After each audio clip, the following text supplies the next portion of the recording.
நான் பிறந்தது இந்த ஊர் வாகவள்ளியில் தான் எங்கள் வீடு இருக்குது. எனக்கு 7 சித்தி இருக்காங்க, எங்கள் அம்மா கூட பிறந்தவங்க. அத்தனை பேரும் இன்னும் ஆண்டவர் அறியாதவங்களாக தான் இருக்கிறாங்க. ஆனால் கர்த்தர் என்னை தெரிந்து கொண்டார். நான் படித்தது கேத்தலிக் ஸ்கூல். அங்கே ஒரு சிஸ்டர் இருந்தாங்க.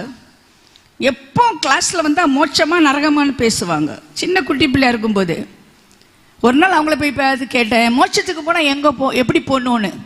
சும்மா ஏதோ கருங்கலுக்கு போகிற வழி கேட்ட மாதிரி கேட்டேன். அவங்க சொன்னாங்க, மோட்சத்துக்கு போனால் இயேசு சொன்னார் நானே வழி. இயேசுவா? அவ்வளோதான். எங்கள் தாத்தா தொடப்பு குச்சி எடுத்துருவார். நான் இந்துவா பிறந்தோம், இந்துவா சாகணும். சின்ன பிள்ளையிலே ராமாயணம் பஸ்ஸில் ட்ராவல் பண்ண சமயம் ராமாயணம் நான் சொல்லணும். அப்படி தான் நான் பழக்கப்பட்டிருந்தேன். என்னை கேட்டுக்கொண்டு கர்த்தருடைய பிள்ளைய. ஆனால் எனக்குள்ள ஒரு விதையை விதைச்சது ஒரு கத்தோலிக்க சகோதரி. நான் மோட்சத்துக்கு போகணுன்னு. இயேசுவே வழி, அவர் எல்லாமே வேறு வழி இல்லை, அவரே நீ ஏற்றுக்கொள்ளணும்னு. ஃபுல் காஸ்பல் சர்ச்சில் இருக்கவங்க கன்வென்ஷனுக்கு ஞானஸ்தானத்துக்கு ரோட்டில் போவாங்க, கண்ணாடி ஓட்ட வழியாக பார்ப்பேன். இன்னைக்கு ஃபுல் காஸ்பல் சர்ச்சில் பிரசங்கம் பண்ணுற ஆளா கர்த்தர் என்னை மாற்றி இருக்கிறாரு. பிரியமான கர்த்தருடைய பிள்ளை, அன்றிலிருந்து என் வாழ்க்கையில் ஒரு கேள்வி, இன்று நான் மரித்தால் நான் எங்கே போவேன்? மோட்சமா நரகமா? மோட்சமா நரகமா? எங்க ஒரு கேள்வி. என் கூட படித்த பிள்ளைகளாம் சொல்லுவாங்க, மோட்ச நரகம் பாட்டி கதடி. நம்ம ஜாலியாக இருக்கணும், தலையில் நிறைய பூ வைக்கணும், கல்கண்டு குமுதம் படிக்கணும், சினிமா பார்க்கணும், கிளாஸில் ஃபஸ்ட்டாக வரணும். கிளாஸில் ஃபஸ்ட்டு, மேகசீனில் என் ஃபோட்டோ வரும், ஓட்டப்பந்தயத்தில் ஃபஸ்ட்டு, பேச்சு போட்டியில் ஃபஸ்ட்டு, நடனம் ஆடுறது கலெக்டர் வந்தால் என்ன தான் கூட்டிகிட்டு போவாங்க டான்ஸ் ஆடுறதுக்கு. எல்லாத்துலேயும் ஃபஸ்ட்டு. எனக்கு இதயத்தில் ஓஸ்ட்டு இருந்தது. இன்றைக்கு நீ மரித்தா நீ எங்கே போவாய் என்கிற ஒரு கேள்வி. எங்கள் அப்பா அந்த பெருஞ்சாண்டி டேமில் அவருக்கு பேர் இருக்கும். எங்கள் அப்பா பேர் எழுதி போட்டிருக்காங்க பாருங்கள். அந்த பெருஞ்சாண்டி டேம் கட்டினதில் அவரும் ஒரு ஆள் தான். அவர் ரொம்ப நல்லவர், காந்தி மாதிரி. எலக்ட்ரிக் கனெக்ஷன் கொடுக்கறதுக்கு யாராவது லஞ்சம் கொடுத்தா வாங்க மாட்டார். அப்போவுமே மோட்டர் பைக் ஒரு நாள், நிறைய வருஷத்துக்கு முன்னால் உண்மையாக இருந்தார். ஒரு நாள் எங்கள் அப்பா செத்துட்டார். கேத்தலிக் சிஸ்டர் போய் கேட்டேன், எங்கள் அப்பா எங்கே இருக்கிறான்னு. அவங்க சொன்னாங்க, சாகாத புழு உள்ள உலகத்தில் அவ்வியாத நெருப்பில் உங்கள் அப்பா இருக்கிறாரு, அதுக்கு பேர் நரகம். சிஸ்டர், எங்கள் அப்பா நல்லவர், நல்லவங்க நரகத்துக்கு போவாங்களா? அது எனக்கு தெரியாது. இயேசுதான் வழி. இந்த வழியாய் வந்தவர்கள், அவர்கள் இயேசுவை வழியாய் வந்தவர்கள் பரலோகத்துக்கு போவார்கள் என்று சின்ன சிம்பிள் சூழ்ச்சி அவங்க சொல்லி தந்தாங்க. பிரியமான கர்த்தருடைய பிள்ளைய, கண்ணீராக வடிச்சேன். நான் ஒரு நாள் நரகத்துக்கு போகிறேன், எங்கள் அப்பாவை நரகத்துக்கு போகிறாரு.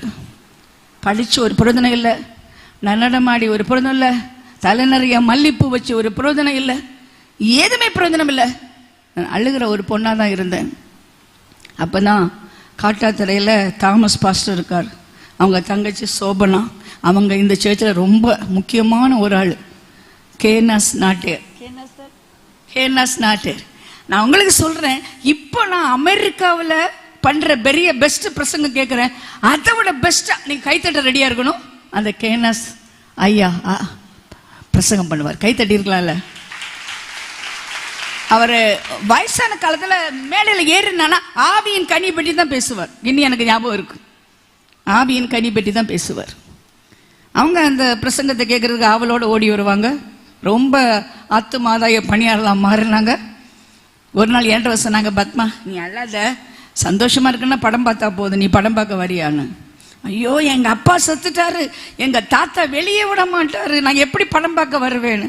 அவன் சொன்னா, காசே தேவையில்லை, நீ வா, நான் உன்னை கூட்டிகிட்டு போகிறேன்னு. எங்கே கூட்டிகிட்டு வந்தாங்க தெரியுமா? கைத்தட்டு ரெடியாக இருங்க, LMS கேம்பஸ் கூட்டிகிட்டு வந்தாங்க.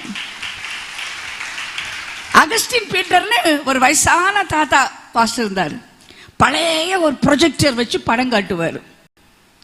மூவி ஆரம்பிச்சுட்டு இயேசு சிலுவையில் மறிக்கிற காட்சி வந்தால் கத்தி நான் அழுறேன். ஏன் அழுறேன்னு எனக்கு தெரியாது, சத்தமாக நான் அழுறேன். அந்த ப்ரொஜெக்டர் நிறுத்திக்கிட்டு அந்த அகஸ்டின் பீட்டர் ஐயா நான் இருந்த பக்கம் கையை நீட்டி, தங்கச்சிம்மா மோட்சத்துக்கு போறக்கு ஆசையா? சிலுவைதாம்மா வழி. இந்த பாரு, சிலுவையில் எப்படி அடிக்கப்பட்டாரு, நம்முடைய பாவங்களுக்காக அடிக்கப்பட்டார், நமக்காக நொறுக்கப்பட்டாரு. அவரை நீ ஏற்றுக்கொண்டால் உடைய பாவங்கள் மன்னிக்கப்படும், பரலோகம் உனக்கு சொந்தமாக அழைப்பு கொடுத்தாரு. இங்கே கை தூக்கல பார்த்தீங்களா, என்ன குடிப்பீங்கன்னு? அது மாதிரி யாருமே கை தூக்கல. ஆனால் எனக்கு 2 கை மேலே போச்சு, ஏன் போச்சுன்னு தெரியாது. மீட்டிங் முடிஞ்ச நான் அவர்கிட்ட போனேன், அழுதேன். என் வாழ்க்கை இயேசுக்கு ஒப்பு கொடுத்தேன். வீட்டுக்கு ஓடி வந்தேன். எங்கள் அம்மா கேட்டாங்க, எங்கிருந்து நீ வரேன்னு. நான் சொன்னேன், கல்வாரியிலேருந்து வரேன்னு. கல்வாரியா? எங்கள் அம்மா கருங்கல் கிட்ட இருக்குன்னு நடிச்சிருப்பாங்க போலுக்கு. அவங்களுக்கு ஒன்றுமே தெரியாது. முற்றிலுமாக என் வாழ்க்கையை நான் ஒப்பு கொடுத்தேன். உண்மையான கன்வர்ஷன். அம்மாட்ட சொன்னேன், நான் ஏசப்பா பிள்ளையா நான் மாறிட்டேன். எங்கள் அம்மா அழுதாங்க, தாத்தா ஒன்று போட்டு அடிப்பாரு, நீ ஏன் நீ மாறல? எனக்குமா நான் காண்டது, நான் கேட்டது என்னால் மறுதளிக்க முடியாது. நீங்கள் இயேசு பிள்ளையா நான் மாறிட்டேன். பைபிள் படிக்க ஆரம்பித்தேன், ஜெபிக்க ஆரம்பித்தேன். அகஸ்டின் பீட்டர் வருஷத்தில் ஒரு தடவை வருவார். அப்போ இந்த கோயிலுக்குள்ளே வந்து பின்னால் உட்காந்துருப்பேன். அவரை பார்த்தா கடவுளை பார்த்தது மாதிரி இருக்கும். பிரியமான கர்த்தருடைய பிள்ளையா, என் உள்ளம் கொழுந்து விட்டு எரிந்தது. ஊழியம் செய்ய ஆசை வந்தது. எங்கள் அம்மா கருங்கல் பள்ளியாடியிலேருந்து கருங்கலுக்கு பஸ்ஸில் போகிறதுக்கு காசு கொடுப்பாங்க, வேறு எதுவும் கொடுக்க மாட்டாங்க. 2:30 மைல் காலையில் 2:30 மைல் சாயங்காலம் நடந்து 5 ரூபாய் சேர்த்து வச்சு டிராக்டர் வாங்கி ரோட்டில் நின்று கொடுப்பேன். என் ஃப்ரெண்டெல்லாம் சொல்லுவோம், பைத்தியக்காரியுமே ரோட்டில் கோணி பை வச்சுட்டு நிற்கிறியே, நாங்களாம் எவ்வளோ ஸ்டைலாக நிற்கிறோம் பாருன்னு. நான் சொல்லேன், எல்லாரும் பைத்தியம், சினிமா பைத்தியம், பூ பைத்தியம், கதை புக்கு பைத்தியம், எல்லா பைத்தியம், நான் இயேசு பைத்தியம், அதுதான் வித்தியாசம்னே. என்னை கேட்டுக்கொண்டு கர்த்தருடைய பிள்ளைய ஆண்டவர் அற்புதமாக நடத்தினார். நிறைய அடி வாங்கினேன், பல பிரச்சனை வெளியே போனேன். மலையாள மந்திரவாதி வச்சு என்னை மாற்ற பார்த்தாங்க. எந்த மந்திரவாதியும் மாற்ற முடியாது. மந்திரவாதியே சொன்னால் இந்த அம்மா முன்னாலே சாமி வரமாட்டேங்க. எப்படி வருவார்? பெரிய சாமி இங்கே இருக்கு, சின்ன சாமி எப்படி வருவார்? எல்லாமே நடந்துச்சு. யாராலும் என்னை ஒன்றுமே பண்ண முடியலை. அப்படி தான் இங்கே முடிச்சுட்டு நல்ல ஒரு வழி திறந்தது ஹோலி கிராஸ் காலேஜ். நான் படித்தது சுவாலஜி. அப்பா சொல்லி தந்தது சுவாலஜிக்கு இல்லை தியாலஜி. மரத்தடியில் டெய்லி மத்தியானம் முழங்கால் படிக்கிட்டு நான் ஜெபிப்பேன். கொல்லாமரம் இன்னும் ஞாபகம் இருக்குது. யார் என்னை லஞ்சவர் பார்க்க முடியாது. எப்படி ஜெபிக்கணும்னு தெரியாது. டேடி டேடின்னு சொல்லி ஜெபம் பண்ணுவேன். கடைசியாண்டு படுக்கும் பொழுது ஒரு மனுஷனை போல தேவ குரலை கேட்டேன். உனக்காக நான் மறித்தேன், எனக்காக நீ என்ன செய்வாய்? அர்ப்பணம் தந்தையே, என்ன அற்பமான இந்த வாழ்க்கையை உமக்கு நான் கொடுக்குறேன். என் செல்வம், என் கல்வி, என் அழகு, அந்தஸ்து, வாலிபம் அத்தனைக்கும் உமக்கு என்று சொல்லி ஒப்பு கொடுத்த நாளை இன்று நான் நினைக்கிறேன். அப்படி என்ன தொடரும். ஆனால் என் மெசேஜுக்கு நான் போகிறேன்.